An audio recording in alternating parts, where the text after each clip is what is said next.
मयुरी जगताप आणि वैष्णवी हगवणे या दोन्ही सुनांच्या केसेस हगवणे परिवाराच्या विरोधात चालू आहेत. काल संध्याकाळी आम्ही माननीय नामदार एकनाथजी शिंदे यांच्या समवेत कसपटे कुटुंबियांची भेट घेतली. त्यावेळेलाही काही नवीन मुद्दे समोर आलेले आहेत आणि त्याच्यामध्ये एका उच्चपदस्थ पोलीस अधिकाऱ्याच्या पत्नीकडून लग्नाच्या वेळेला रुखवत विकत घेण्याची सक्ती हगवणे कुटुंबाने केली होती आणि त्यासाठी मुलीच्या घरच्यांनी रुखवत बनवण्याऐवजी 1.5 लाख रुपये देऊन या पोलीस अधिकाऱ्याच्या पत्नीकडून रुखवत विकत घ्यावं लागलं, अशी त्यांनी एक तक्रार केलेली आहे.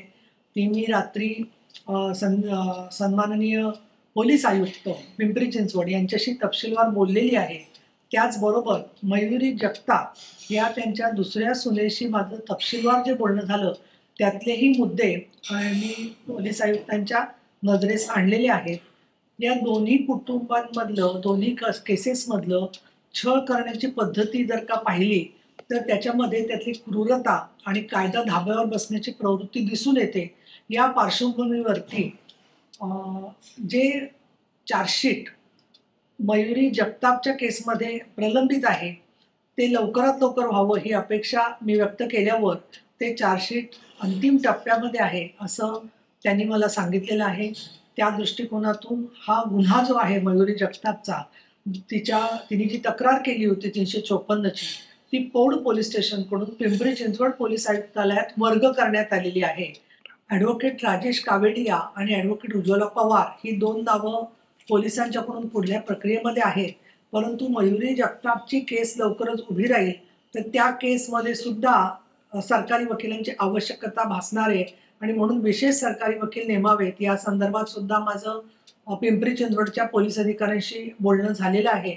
कुठल्याही उच्चपदस्थाला संरक्षण मिळणार नाही.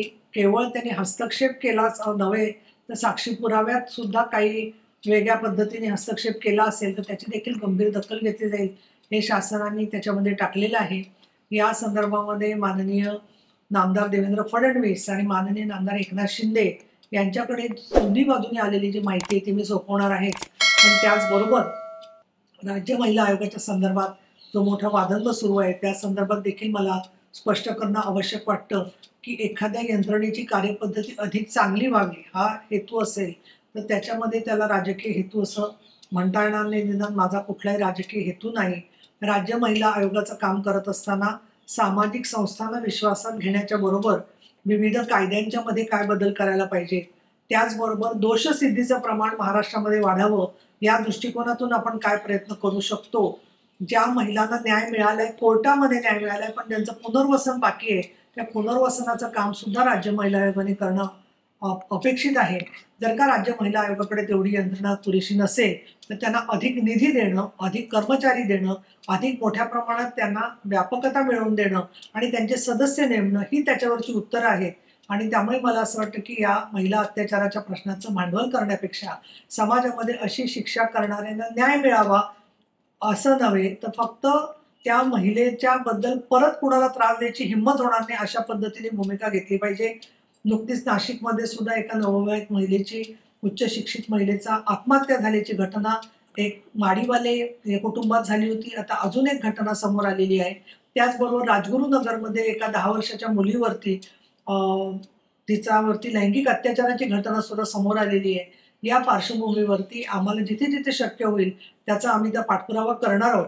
परंतु काल नव्या मुंबईतली सुद्धा घटना समोर आलेली आहे की एका नवविवाहित स्त्रीच्या आत्महत्येमध्ये परत कोर्टामध्ये केस उभी राहणार आहे, परंतु पतीला आणि त्या घरच्या लोकांना फरार होईपर्यंत वेळ मिळालेला आहे.